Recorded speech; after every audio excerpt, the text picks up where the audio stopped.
آپ دیکھیں وہ جانتا تھا نا یہ سارا کچھ، عیسائی تھا. پھر اس نے کہا کہ اچھا تم لوگ جاؤ.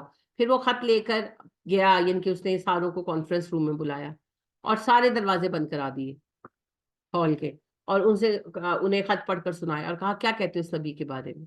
تو وہ سارے وزیر وغیرہ جو ہے نا وہ ایسے شور مچاتے بھاگے کہ ان کی گدوں کی طرح، حدیث میں ہے کہ گدوں کی طرح، جیسے ان کے وہ سننا نہیں چاہتے تھے یہ بات. تو دروازے آگے بند پائے. تو بادشاہ کہنے لگا کہ میں تو تم لوگوں کے ایمان کو جانچ رہا تھا، میں کون سا اس پر ایمان لانے لگا ہوں.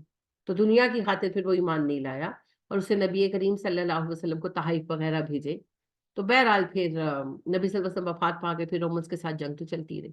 لیکن میرے کہنے کا مطلب یہ ہے کہ آپ دیکھیے کہ ہیراکل بادشاہ تھا، حالانکہ عالم نہیں تھا کوئی بہت بڑا، لیکن فوراً اس کو پتا چلا. اور بہت ساری اور مثالیں ہیں جی. تو لہٰذا اللہ فرماتے ہیں کہ اگر پیش کیا جائے نا قرآن اہل کتاب پر، تو اہل کتاب سجدوں میں گر پڑتے ہیں، بشرطے کہ وہ دل کے اچھے ہوں نا، ورنہ پھر کیا ہے کہ انکار کر دیتے ہیں ضد کی وجہ سے یا اپنے مفاد کی وجہ سے. قُلِ ادْعُوا اللَّهَ، کہیں اللہ کو پکارو، عبد الرحمن یا رحمان کو پکارو، ایک ہی بات ہے، اللہ کہو رحمان کہو، سارے اچھے نام اللہ سبحانہ و تعالیٰ کے ہی ہے نا. نبی کریم صلی اللہ علیہ وسلم رحمان کا لفظ استعمال کرتے، یہ خود بھی کرتے تھے، عبد الرحمن عام نام تھا، مگر چڑھتے تھے، چڑھتے بہت تھے. جو ہے جب سورہ رحمان نازل ہوئی ہے نا، قرآن سننا نہیں چاہتے تھے تو چڑھ جاتے تھے باتوں سے. تو قرآن جب سورہ رحمان اتری ہے تو عبداللہ بن مسعود رضی اللہ تعالی عنہ جو ہے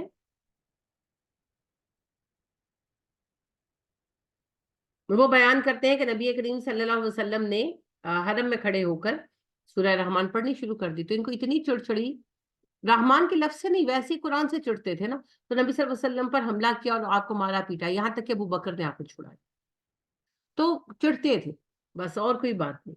تو نبی کریم صلی اللہ علیہ وآلہ وسلم جس بات کو زیادہ استعمال کرتے تھے اسی سے یہ زیادہ تنگ پڑتے تھے. تو ہمارا تو رحمان کا نام بہت یوز ہوتا ہے نا، بسم اللہ الرحمن الرحیم، اعوذ باللہ من الشیطان الرجیم، بسم اللہ الرحمن الرحیم، ہر کام بسم اللہ سے شروع ہوگا، اس حساب سے زیادہ یوز ہوتا ہے. تو یہ ساری ریزنز تھی. اور اللہ کے ناموں کا مذاق بناتے تھے نبی صلی اللہ علیہ وسلم کو چڑھانے کے لیے، مانتے یہ خود بھی تھے لیکن چڑھاتے تھے. تو اللہ نے کہا چاہے اللہ کا نام اللہ کو ہو یا رحمان، رب تو ایک ہی ہے. ایما جس نام سے بھی تدعو تم پکارو گے، فلاح الاسماء الحسنی، تو سارے اچھے نام اسی کے ہیں. یعنی کہ آپ اللہ کہیں، آپ قادر کہیں، آپ مقتدر کہیں، سب نام تو اسی کے. اللہ کہتے ہیں اس کے تو سارے نام اچھے، کسی نام سے پکار دو، فرق نہیں پڑتا. ولا تجہر بصلاتک، نہ اپنی آواز بلند کیجئے نماز میں، ولا تخافت بها، نہ بالکل دبا لیجئے، وابتغی بین ذلک سبیلا، بالکل درمیان کا رستہ اپنائیے. یعنی کہ جب آپ نماز میں قرات کریں تو نہ تو اتنی اونچی کریں کہ لوگوں کو سونا مشکل ہو جائے یا کام کرنا مشکل ہو جائے، نہ ہی بالکل کم آواز میں کریں، منہ میں جس کو کہتے ہیں پڑھنا، اتنی آواز ہونی چاہیے کہ آپ کے کان سن سکیں. ٹھیک ہے.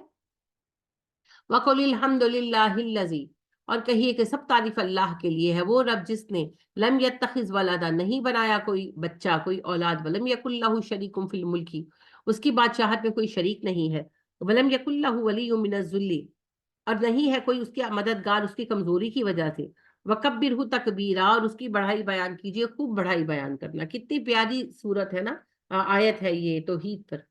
اس پر دعا بھی ہے. نبی کریم صلی اللہ علیہ وآلہ وسلم گزرے ایک صحابی کے پاس سے، ابو ہریرہ رضی اللہ تعالیٰ عنہ راوی ہیں، وہ کہتے ہیں کہ مدینہ کے بازار سے گزرے، ایک صحابی بیٹھے تھے، تو کمزور سے بیمار سے نظر آ رہے تھے، رنگ بھی پیلا پڑا ہوا تھا.